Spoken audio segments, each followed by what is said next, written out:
Hello guys, in this video, I will show you how to fill out the Italy visa application form in online in 2025.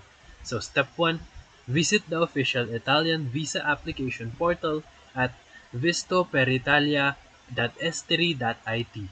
And step 2, click on start a new application or just scroll down. Here you can see this and choose your country and type of visa such as tourist, student, business, and etc.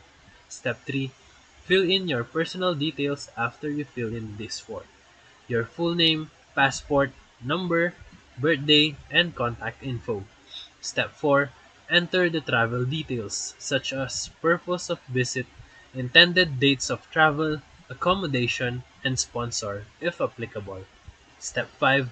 Upload the required documents like your passport scan, photo, hotel booking, and financial proof. Step 6. Review the information and click Submit. Print the completed form and attach it to your physical application package. Step 7.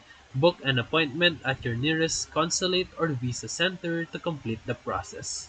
Make sure that all your details match your passport and avoid typos that can delay your approval. So, if this video helped you, feel free to like and subscribe for more quick tutorials, reviews, and comparison videos. Thank you for watching.